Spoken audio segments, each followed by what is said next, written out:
17º Café com Tarcísio Barreto. Escutando o som aqui, a voz do John Mayer. E aí, hoje iremos falar um pouco sobre o cérebro do seu cão. A gente comentou um pouco ontem sobre o cérebro do cão e hoje falaremos um pouco mais sobre sentimentos. Sentimento é uma sensação que eles também têm. Como funciona o cérebro do seu cão relacionado às emoções, relacionado aos sentimentos, relacionado às razões. E aí, vamos entrar todos aqui para que a gente possa iniciar o nosso bate-papo, as nossas conversas diárias, né, sobre saúde animal. Hoje, terça-feira, dia 8 de março, e estamos na nossa 17ª live consecutivas, né? Então a gente tem lives de segunda a sexta e essas lives sempre às 6h30 da noite. A gente chama ela de Café com Tarcísio Barreto, né? Com a pessoa Tarcísio Barreto. Então é isso. Então hoje a gente vai falar um pouco sobre sentimento. O sentimento canino, tá? A gente pode falar um dia de sentimento felino, certo? A relação desses sentimentos, quando a gente pensa em relacionamento humano, né? O que os animais sentem? Eles têm sentimento? Eles sofrem? Eles sentem dor? Eles são racionais? Né? São assuntos muito importantes que muitas pessoas me perguntam, inclusive não só em consultórios, mas quando eu estou na minha distração, no meu tempo de recreação. Então o que acontece? Tudo que a gente consegue entender sobre neurociência, entender a ciência do cérebro, o que acontece dentro do cérebro dos nossos animais, que possam fazer sentido para tudo aquilo que ele nos transmite, para tudo aquilo que eles nos devolvem como emoções, né, como sentimentos. Então, avaliando todo um percurso da evolução canina nos nossos meios, né? Nosso meio doméstico, o cão, ele houve uma evolução e houve uma regressão nesse processo, né? Então o cão ele evoluiu em alguns aspectos emocionais, tá? Houve uma evolução porque houve mais incentivos, houve mais, como é que eu posso dizer, ativações. O cérebro de um cão doméstico foi ativado em algumas áreas a mais e foi prejudicado em outras áreas, certo? Relacionada principalmente à caça, relacionado principalmente ao hábito de liberdade. Então, quando a gente estuda a neurociência, a gente estuda o livre-arbítrio. Eles não têm livre-arbítrio. Eles só comem o que a gente coloca e eles só vão para onde a gente vai, ou para onde a gente quer que ele vá. Entende? Então o livre-arbítrio deles foi perdido. Isso foi um prejuízo, certo? Encefalicamente, falando em cérebro, houve um prejuízo. Tá? Falando em emoções, a gente teve alguns ganhos. Tá? Então alguns animais tiveram muitos ganhos com as emoções. A gente começou a ativar algumas áreas do cérebro que não eram ativadas. Por exemplo, a área visual. Então, hoje eles enxergam telas. Hoje, eles têm muita contato com ativações, ou talvez, que a gente possa dizer, incentivo luminoso, diferente do natural, né? De forma artificial, mas eles também foi ativado algumas áreas que não eram ativadas há muito tempo. Sonoro, né? Então, alguns cães vivem em ambientes com muita sonoridade, muito som de carro, de casa, de pessoas falando. Então, imaginar essa evolução que houve nesse projeto, nesse trajeto, né, doméstico. Alguns cães receberam benefícios dessas ativações de zonas onde não eram ativadas, né, por milhares de anos, e tiveram zona de prejuízo encefálico. Então, a neurociência sempre tenta trazer um pouco de conhecimento em cima desse conteúdo. Pensando nesse tópico, né, do estudo do cérebro canino, a gente começou a invadir o quanto eles evoluíram e o quanto, fazendo um comparativo com o humano, o cérebro de um cão e o cérebro de um humano. O humano, ele, nesse desenvolvimento, ele sofreu algumas mudanças e mudanças adaptativas, né? A gente saiu de hominídeos relacionados aos nossos ancestrais até o Homo sapiens, né? Então vem de Homo forenses, Homo erectus, Homo como é? Os homos, tem vários homos, né? Forenses, erectus, elbedegensis, esse nome é muito sempre complexo, elbedegensis, erectus eu falei, sapiens é o nosso. Então a diferença desses homos, que tem quase 18 homos para trás, é muito homo, hominídeos, né, que a gente chama, homo é hominídeo. Existem vários hominídeos. Hominídeos que a gente já conseguiu entender na evolução encefálica, que existiu na face da Terra hominídeos com crânio, com cérebro de aproximadamente 600 gramas. O nosso cérebro tem aproximadamente 1,6 kg. Então houve uma evolução muito grande. E o que cresceu, Tarcísio? Em forma de massa, em forma de giro, em forma de córtex, camada cortical e lobos a mais. Então o que aconteceu que não aconteceu com o cão, tá? O cão vem numa pegada ancestral muito parecida e com pouquíssimas mudanças evolutivas. Então existiu no ancestralismo canino poucas mudanças encefálicas, olhando para um crânio de um cão, né? E olhando para um cão hoje do mesmo porte. Em termos de tamanho de massa, alguns cães perderam o tamanho de massa, foi ao contrário. A gente teve um lobo que tinha aproximadamente 20 quilos, e cães e lobos de 60, 70 quilos. E hoje nós temos cães domésticos que têm 1 quilo quando peso adulto. Houve, na verdade, uma involução, né? Não uma evolução. Evolução sempre é um ganho. A gente ganhou algumas coisas, mas os cães perderam mais do que ganharam, né? Com sentidos, né? Com sensibilidades e ativações cerebrais. Então, pensando nesse aspecto da neurociência canina, o que a gente consegue entender? Cão, na camada cortical, hoje eles têm 2 camadas corticais, né, no córtex cerebral. Então o córtex cerebral é a casca do cérebro, é o córtex, tá? O homem tem 6 camadas evolutivas de córtex cerebral, que é a parte que trabalha a inteligência, a cognição, certo? Então o cão, ele é inteligente? É muito inteligente. O cão, ele tem sentimentos emocionais, tem emoção? Tem sentimento, tem emoção, porque ele tem centro límbico, tá? Quem tem pouca emoção é o jacaré. Porque o jacaré, o que acontece com o jacaré e crocodilo? Ele tem um centro límbico, ou centro primitivo, né? A gente chama de tronco, lá no a gente chama de cérebro, parte central do cérebro, que é o diencéfalo.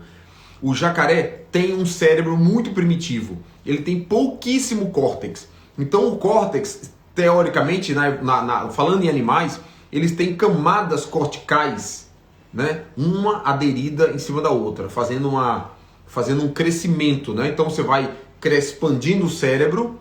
Como é que você expande o cérebro? Não só com giros, porque giros é a última camada, giro é a última tentativa do cérebro crescer dentro de uma caixa limitada. É a última tentativa. E o humano teve essa tentativa, teve essa tratativa. Ele cresceu, saiu de 600 gramas, o cérebro de um homem, para 1,6 kg. E além disso, para não crescer mais, para não ficar 2 quilos de cérebro, 3 quilos de cérebro, os Homo sapiens desenvolveram, na verdade, essa habilidade de promover giros. Então as camadas corticais do humanídeo têm muito giro.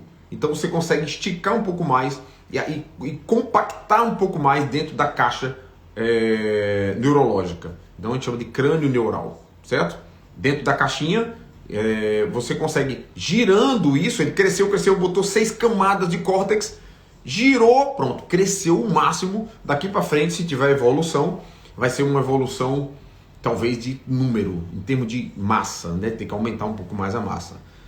Tá? Então é isso que a gente começou a entender. Quem desvendou, pessoal, tudo isso foi a doutora Suzana Herculano. Suzana Herculano é uma carioca, como eu comentei ontem, neurocientista, que hoje é professora há mais de 20 anos numa universidade dos Estados Unidos. E onde ela ensina, a parte de região sul dos Estados Unidos,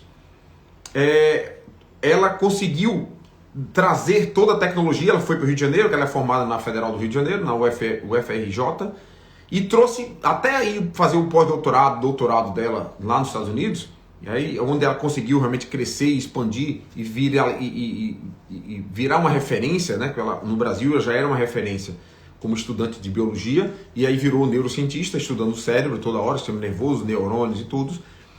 E aí foi quando eu conheci a professora Suzana na minha pós-graduação em neurociência pela PUC, Rio Grande do Sul.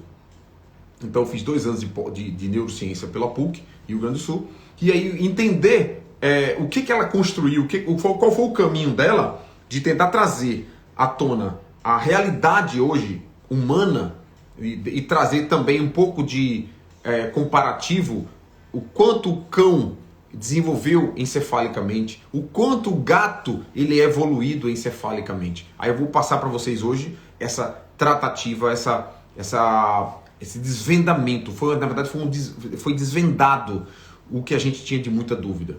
Trazer a contagem de neurônios foi muito importante, lógico. Trazer o número de neurônios foi muito importante, mas não tão importante quanto a qualidade desses neurônios. Então, quantos neurônios nós temos é uma questão. Qual é a qualidade dos neurônios é outra questão. E o quanto de tecido de suporte esses neurônios têm. Que aí foi a grande sacada do cérebro. Então, tanto o cérebro canino, felino, como humanos, cérebro de humanos, de Homo sapiens, tiveram essa mesma sacada. Então, fazendo um comparativo, qual é o comparativo entre um cérebro de um cão, não em volume, não em número de neurônios, mas em números de compensações? Quantos neurônios um cão tem comparado à quantidade de neuróglia, que é um tecido de suporte que eles têm. Que o neurônio, cada neurônio tem um tecido de suporte, tá? A gente chama de tecido glial, né? Também conhecido como tecido glial. Então, o cão ele tem hoje 2 bilhões em média, um cão de 30 quilos, ele tem aproximadamente 2 bilhões de neurônios, certo? 2 bilhões de neurônios, quanto de neuróglia ele tem? Que aí vem o tecido de suporte. Eles têm hoje aproximadamente 3 bilhões de neuróglia. 3 bilhões e contra 2 bilhões de neurônios. Beleza, mas Tarcísio, e o leão? O leão tem quantos neurônios? O leão, por exemplo, de 200 quilos, um leão de 200 quilos, ele tem aproximadamente um cérebro de 180 gramas, certo? Aproximadamente 180 gramas, tá? Um cérebro, comparando com um cão de 20 quilos, como eu falei, de 30 quilos, ele tem um cérebro exatamente muito do mesmo tamanho que o cérebro de um leão de 200 quilos. Então, um cão de 30 quilos, fazendo de novo, um cão de 30 quilos, ele tem aproximadamente 180 gramas de cérebro. O leão de 200 quilos tem aproximadamente, exatamente a mesma quantidade de cérebro, 180 gramas de cérebro. Aí fazendo uma analogia, a quantidade de neurônios, aí muda um pouco.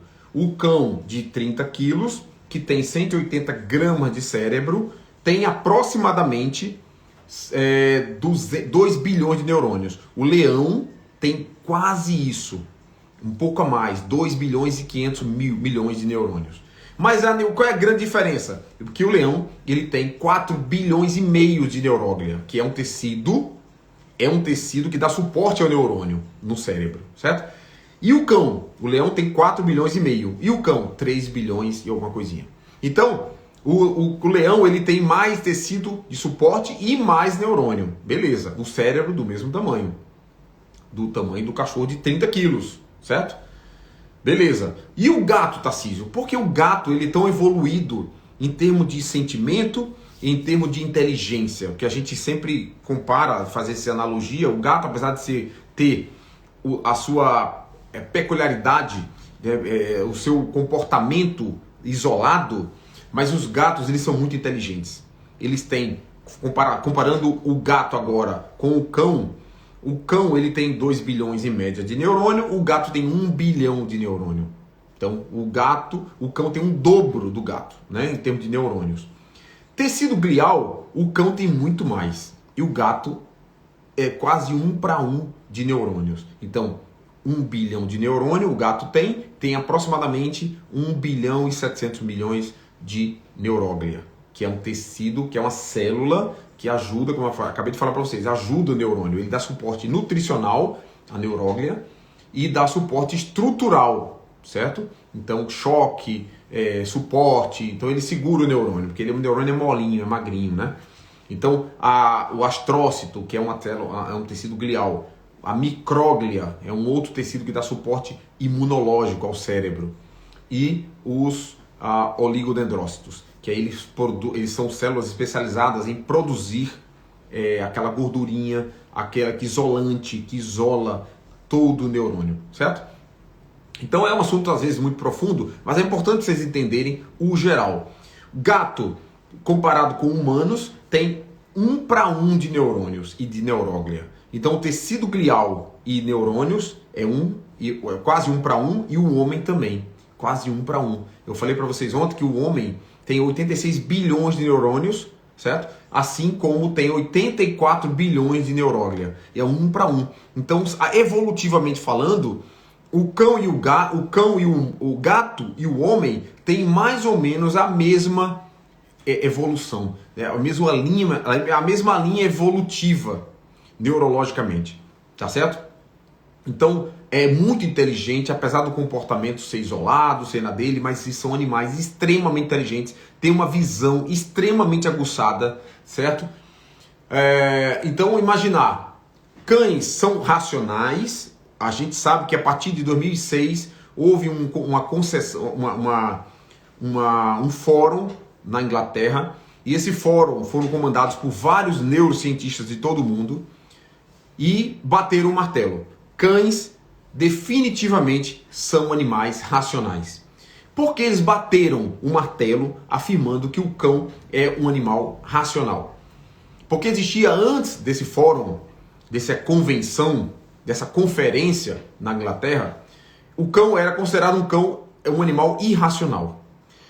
Isso chamou muita atenção de vários neurocientistas, de todo mundo, que eles estavam preocupados, porque não era verdade aquilo. O que se falava sobre o cão era que eles eram irracionais, não pensavam, não tinham sentimentos, não tinham dor, não choravam, não sofriam, não ficavam tristes. E isso era uma situação que era inverdade. Os neurocientistas começaram a sentir a necessidade de bater um martelo, isso de forma definitiva, e trazer essa informação pública através da conferência. E essa conferência ocorreu em 2006 com esse intuito de acabar com as fake news, acabar com as informações erradas de vários profissionais que não tinham esse entendimento e queriam colocar isso como verdade. Aí hoje a gente, já desde 2006 para cá, a gente entendeu que o comportamento, o racionalismo, o cão ele é um animal, é um ser racional. Assim como outros animais, depois dessa convenção, dessa conferência, vieram outros animais como o jumento. O jumento se achava um animal irracional e o pessoal metia a pancada em cima deles, botava na carroça, machucava esses animais, como se eles não tivessem sentimentos. E na verdade era pura mentira, inverdades ou falta de conhecimento. E aí foi quando a gente começou a entender mais a neurociência e respeitar o estudo do cérebro de todos os animais, inclusive o homem, que era o ser mais estudado de todos. Agora a gente inverteu a moeda e começamos a estudar o cérebro de vários animais, entender a importância disso, certo? Relacionado à nossa conduta ao nosso conceito, à nossa criação, à nossa domesticação.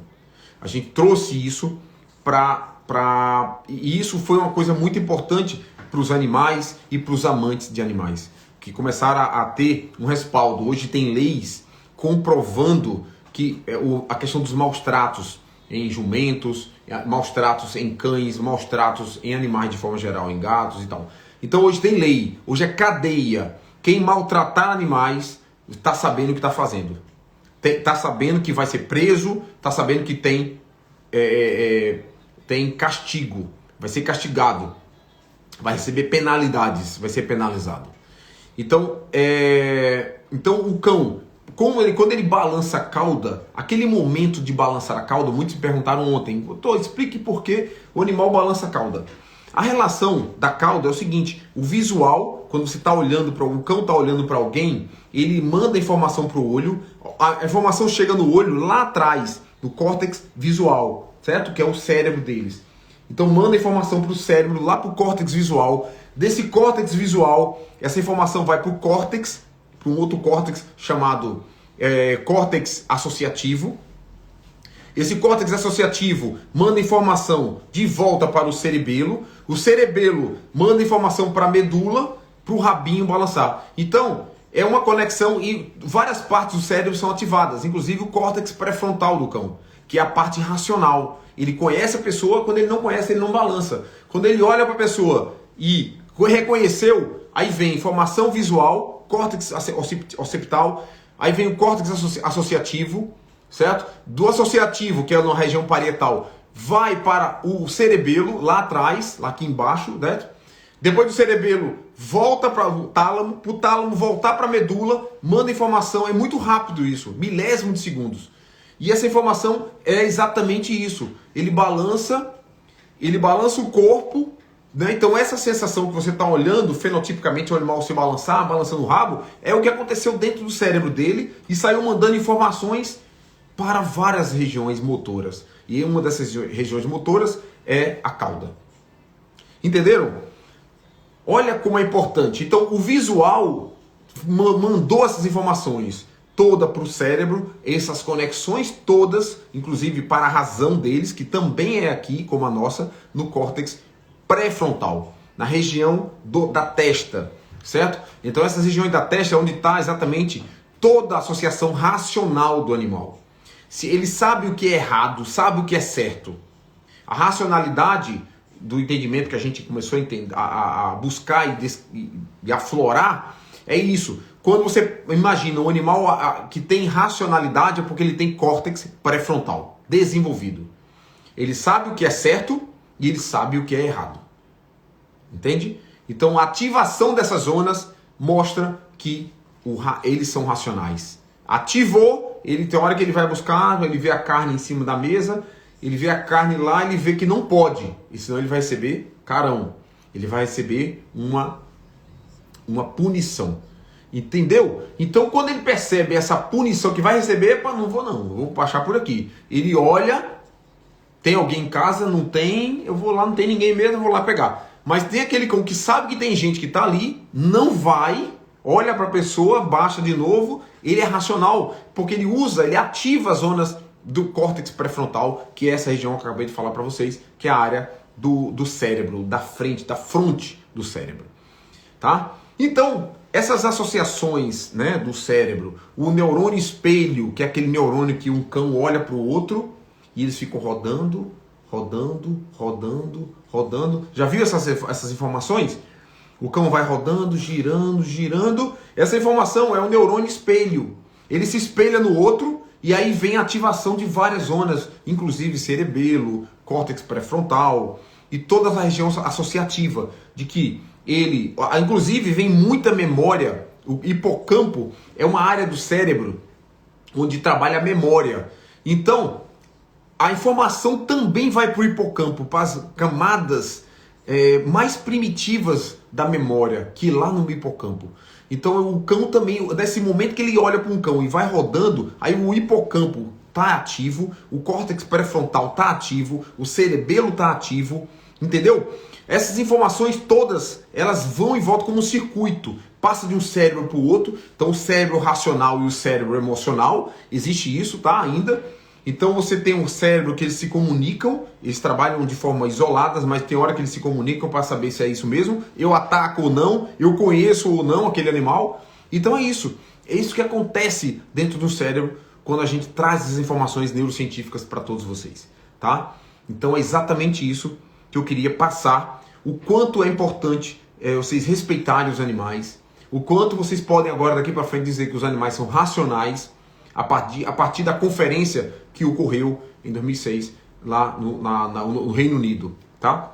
E essa conferência foi feita por vários neurocientistas afirmando que cães, jumentos, gatos e vários outros mamíferos são racionais, porque tem córtex pré-frontal, e o córtex pré-frontal é um córtex que trabalha racionalidades, e é muito ativado pela acetilcolina e é muito ativado pela dopamina, que são neurotransmissores, tá bom? Que ativa essas áreas.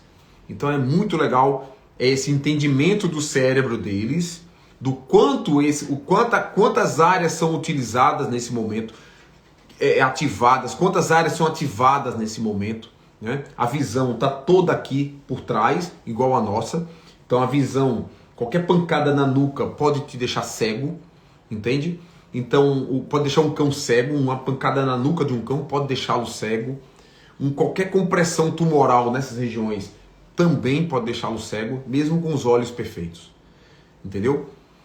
Então é isso. Alguma pergunta por aqui? Eu acho que foi muito esclarecedor entender o sentimento. Os animais têm sentimentos porque exatamente essas zonas são ativadas. Então as memórias são ativadas, o instinto animal é ativado nesse momento, ou é desativado, desculpem, é desativado. Então o centro primitivo, nessa hora do sentimento, é desativada, ou pouco ativada, entendeu? A área do sentimento é uma área que envolve uma memória e envolve várias áreas do córtex cerebral. Várias áreas do córtex cerebral. É um local, um núcleo, né? E esse núcleo ele tem exatamente essas associações, onde ele vai buscar a memória no hipocampo, entendeu? Da emoção. Então o centro límbico é um centro da emoção. O centro límbico, tá? E é muito importante entender que essas conexões ela acontecem a todo momento. Cães têm sentimento, cães choram, os cães ficam tristes, os cães ficam alegres, os cães sentem dores, entendeu? Então é isso, pessoal, é isso que eu queria passar para vocês. Eu queria poder agradecer mais uma vez, mais um dia, nossa 17ª live, mostrando ponto a ponto, desmascarando e trazendo assuntos disruptivos para vocês, tá?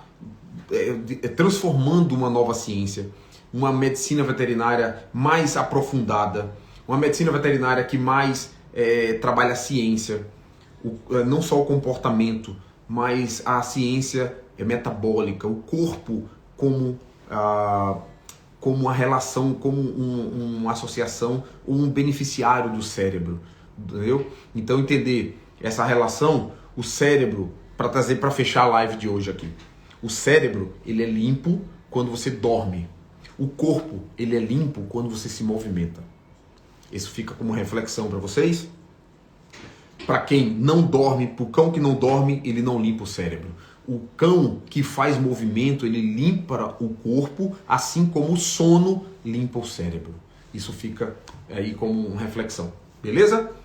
Fico por aqui. Muito obrigado pela participação. Hoje aquela live curta e sempre com muita informação valiosa para vocês, tá bom? Amanhã estarei aqui de novo, 6h30 da noite, no Café com Tarcísio Barreto. Nosso 18º Café com Tarcísio Barreto. Espero vocês. Obrigado a todos. Até amanhã.